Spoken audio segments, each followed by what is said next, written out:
Assalamualaikum warahmatullahi wabarakatuh.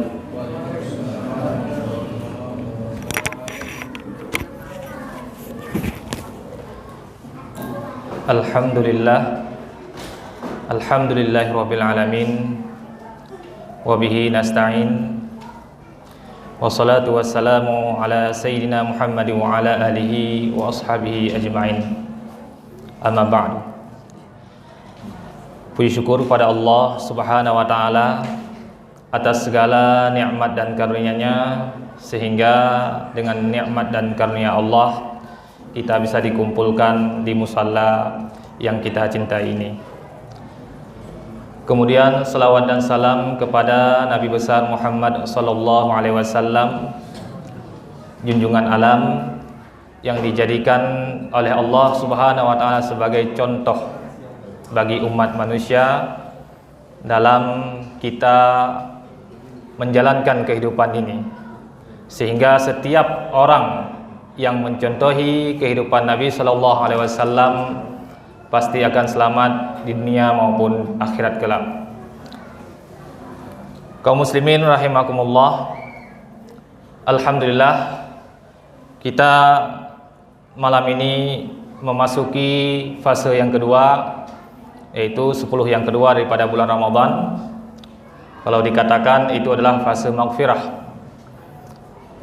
Ada hadis yang mengatakan demikian, walaupun hadis itu dianggap dhaif, tetapi tidak apa-apa sebagai anjuran, sebagai fadilah amal, karena bukan hadis maudhu'. Kalau hadis maudhu' itu baru tidak boleh kita sampaikan, yaitu hadis yang mengatakan bahwasanya awal yang pertama itu adalah rahmah, kemudian pertengahannya adalah maghfirah, kemudian akhirnya adalah itqun minan nar. Secara makna pun hadis ini tidak bertolak belakang dengan apa yang kita dapatkan di bulan Ramadan.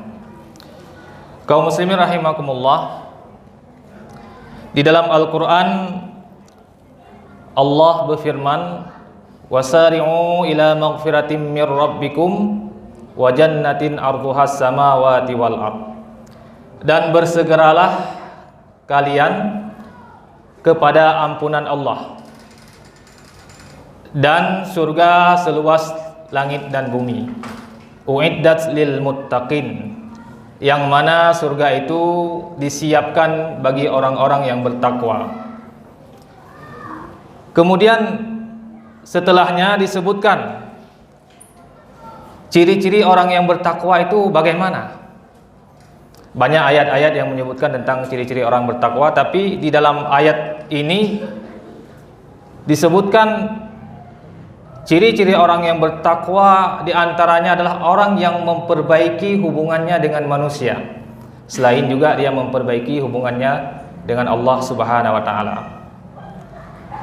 Yaitu yang pertama, alladzina yunfiquna fis sarra'i wad dharra, orang yang menginfakkan hartanya baik dalam keadaan senang maupun dalam keadaan susah.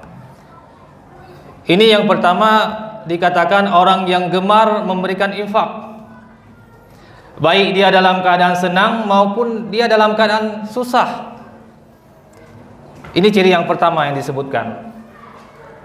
Kaum muslimin rahimakumullah, begitu besar pahala orang yang menginfakkan hartanya, sebagaimana digambarkan dalam hadis Nabi sallallahu alaihi wasallam, bahwasanya nanti di hari akhirat seseorang akan dinaungi oleh sedekahnya sampai diputuskan perkara di antara manusia. Begitu besar pahala orang yang bersedekah, orang yang menginfakkan hartanya. Ada sebuah kejadian di Maroko. Ada seorang ulama bermimpi berjumpa dengan Nabi sallallahu alaihi wasallam. Di dalam mimpinya Nabi menyampaikan, wahai fulan, tolong sampaikan, berikan kabar gembira kepada si fulan bin fulan bahwasanya dia adalah penduduk surga. Ini mimpi di malam pertama. Kemudian malam selanjutnya dia bermimpi dengan mimpi yang sama. Tolong sampaikan kepada si fulan bin si fulan bahwasanya dia adalah penduduk surga. Kemudian malam selanjutnya pun ulama ini masih bermimpi mimpi yang sama. Tolong sampaikan kepada si fulan bahwasanya dia adalah penduduk surga. Jadi ulama ini tidak mengenal yang disampaikan fulan bin fulan itu siapa, nggak pernah lihat dan tidak kenal orangnya. Dicari tahulah karena sudah 3 kali bermimpi berturut-turut, 3 malam berturut-turut, dicari tahu siapa orangnya. Akhirnya karena sekian lama cari tahu, karena pesan Nabi, sampaikanlah kepada fulan bin fulan bahwasanya dia adalah penduduk surga. Didapatkan alamat orang tersebut. Dicari ke kampungnya, didapatkan. Ketika dilihat, tidak ada sedikit pun penampilan orang yang masuk surga. Dari segi fisiknya, dari segi zahirnya, tidak ada sedikit pun dia nampak seorang yang ahli surga. Dia bukan seorang ulama, dia bukan seorang ahli ibadah, dan dia bukan dikenal sebagai orang yang saleh, bukan. Heran, kenapa ini orang kok disebutkan sebagai ahli surga di dalam mimpi ulama ini? Akhirnya ulama ini interogasi lah, dicari tahu, amalan apa yang kau lakukan wahai fulan, sehingga Nabi menyampaikan dalam mimpiku engkau adalah penduduk surga. Orang ini dia pun heran, apa amalan apa, biasa saja dia sholat pun biasa, tidak ada hal yang khusus dia lakukan.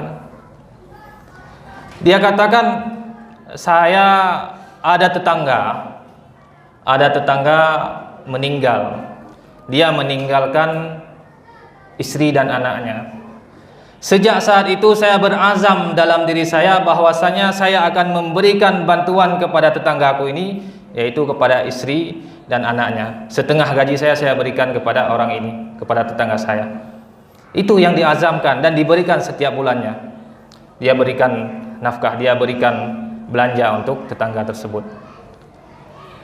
Kaum muslimin rahimakumullah, ini yang disampaikan oleh orang ini kepada ulama tersebut. Ulama tersebut akhirnya mengajak dia masuk ke dalam masjid, dipakai baju yang bagus, datang pergi ke masjid untuk sholat bersama-sama. Akhirnya ketika sholat, ketika sujud, dia tidak bangun lagi dari sujudnya. Ini kaum muslimin rahimakumullah, ditunjukkan kepada kita kisah nyata ini bahwasanya amalan yang dia lakukan itu sangat besar, walaupun nampaknya kecil. Azamnya dia untuk membantu orang lain itu besar, dinilai oleh Allah Subhanahu wa taala. Ternyata di sini kita bisa melihat bahwasanya orang masuk surga itu bukan karena jenggotnya, bukan karena bajunya, bukan karena penampilan zahirnya, tetapi karena azamnya membantu orang lain. Alladzina yunfiquna fis sarra'i wad-dharra. Orang yang menginfakkan hartanya baik dalam keadaan susah maupun dalam keadaan senang. Kemudian ciri yang kedua yang disebutkan kaum muslimin rahimakumullah, wal kadhiminal ghaidha. Orang yang mampu menahan amarahnya. Ini tentunya interaksi kita sesama manusia, interaksi kita sesama kita. Orang yang mampu menahan amarahnya. Ada seseorang yang sangat marah kepada orang lain, tapi dia mampu menahan amarahnya sehingga wal kadhiminal ghaidha, dia tidak nampak dari mukanya. Karena kata-kata wal kadhiminal ghaidha itu marah, sangat marah, tapi tidak diperlihatkan kemarahannya. Nya katanya kadangnya ka bengeh tu tak pedih. Paling kurang muka tu merah atau mukru'op, hana tak pegah habali, deuh ka bengeh tu. Tapi orang yang bertakwa ini wal kadhiminal ghaidha, hana deuh. Bengeh getat bengeh tapi hana deuh mu bacut pi. Kaum muslimin rahimakumullah, ini ciri yang kedua. Berat, tetapi mudah-mudahan katanya bulan puasanya terus lagi yang ketika ka bengeh tu hana deuh li bengeh tu. Hana deuh bago, bengeh biasa bengeh, tapi hana deuh. Ini ciri-ciri yang kedua. Kemudian ayat ini menyebutkan lagi ciri yang ketiga, wal afina anin nas. orang yang mampu memaafkan kesalahan orang lain. Kabengeh benar disebutkan dalam Al-Quran, mampu memaafkan kesalahan orang lain. Leh bengeh ke pemaaf lah. Kaum muslimin rahimakumullah, sangat besar pahala orang-orang yang mampu memaafkan kesalahan orang lain. Karena kita hidup sesama kita, pasti na tepeh baca sapat. Lagi agak kiwi dengan kaki unun, pasti nam tipak tiga-tiga. Begitulah kehidupan kita di dalam sebuah komunitas masyarakat. Maka berlapang dadalah saling memaafkan satu sama lain. Bekna dendam, bek ka bengeh tu entuknya bermati hang pumah di. Nya hana ya laki maah hana pumah. Bek sampai lengan kaum muslimin rahimakumullah, wal afina anin nas, orang yang mampu memaafkan kesalahan orang lain. Tak berat tapi mampu dimaafkan tanpa diminta maaf. Ada sebuah cerita ketika Nabi SAW duduk dengan para sahabat. Nabi mengatakan, sebentar lagi akan datang penduduk surga. Penduduk surga, kata Nabi. Datang seseorang duduk bersama para sahabat yang lain. Para sahabat yang lain yang mendengarkan tadi bahwasanya sebentar lagi akan datang penduduk surga. Ketika datang orang itu heran. Kemudian esokan harinya Nabi juga mengatakan lagi, sebentar lagi akan datang penduduk surga.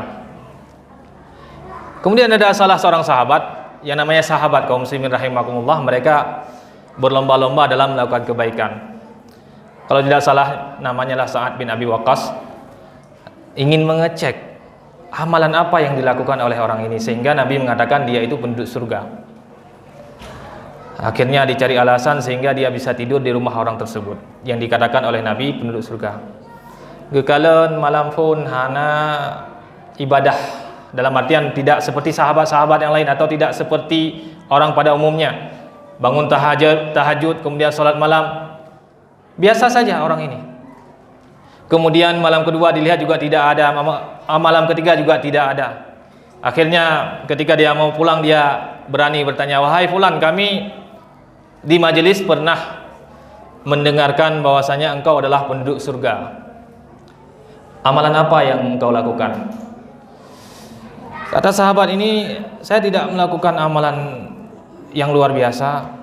Saya sholat seperti biasa, zikir seperti biasa, tidak ada amalan khusus. Kemudian dia katakan, sebelum saya tidur itu saya lepaskan, dalam artian tidak ada lagi dendam kepada siapapun, saya maafkan siapapun yang menyakiti saya. Dalam hati saya tidak ada manusia lain, lepas semuanya, saya ikhlaskan semuanya. Kaum muslimin rahimakumullah, nyo kita praktekkan dalam kehidupan kita nyo.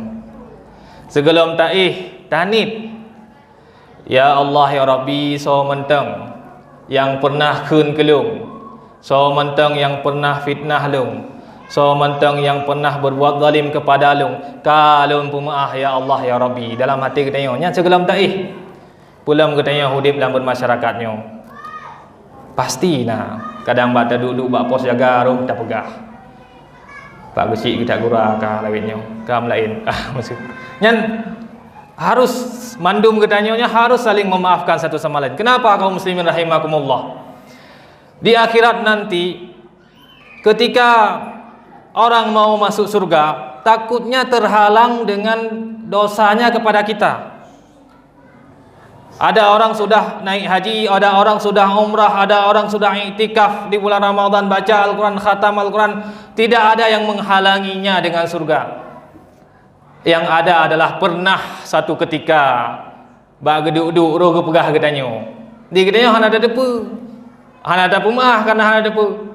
Maka ji solusi ji mandum bagi gedanyo adalah tak pemah dosa kok mandum-mandum. Mungkin yang keun gedanyo hana ada depu. Jadi harga yang pihak nak kemah kam meninggal kan. Padahal jika ada masuk surga, tapi gara-gara ada dosa gedanyo kata terhalang. Maka tak pemah ban-bandum gedanyo tanit ban-bandum so menteng ya Allah ya Rabbi, yang keun kelung, yang ribah kelung, kalung pemaah, baik yang lun depu maupun yang hana lun depu. Kaum muslimin rahimakumullah, itu amalan yang sangat mudah. Karena kejut bek sampai getanyo singoh jut ke sebab gop tamong neraka.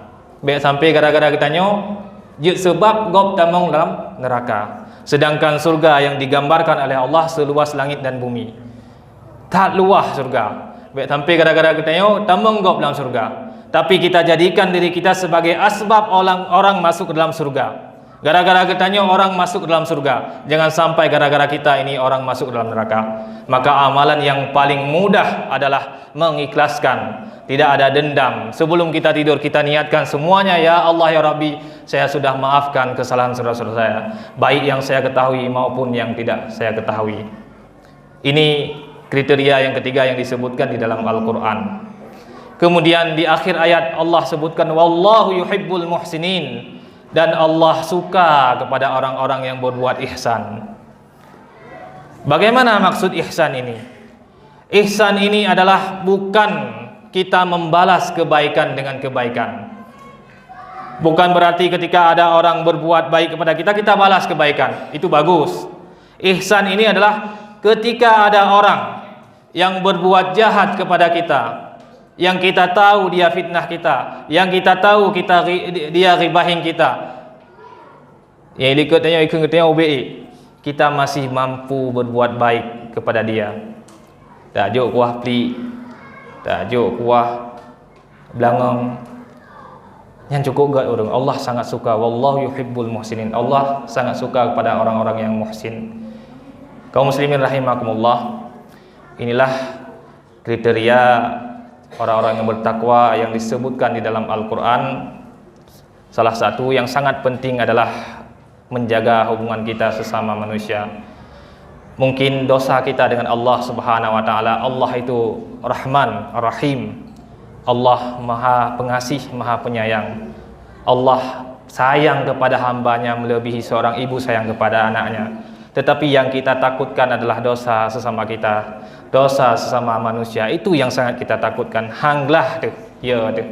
Maka untuk itu kita saling menjaga satu sama lain, yaitu saling membantu, bahu membahu. Tadi ada video saya lihat di YouTube beredar di media sosial. Itu luar biasa sekali kaum muslimin rahimakumullah. Ada seorang ustadz dari Malaysia sedang berkunjung ke Riau.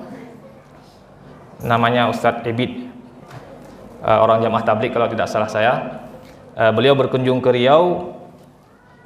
Di pom bensin atau di SPBU itu dilihat ada anak pang yang dalam rumah. Kita ketahuilah bagaimana kondisi anak pang. Didekati sama beliau, kemudian diajak ngobrol, diayomi, diajak ke toko untuk dibelikan baju. Ternyata hati mereka tersentuh. Kaum muslimin rahimakumullah,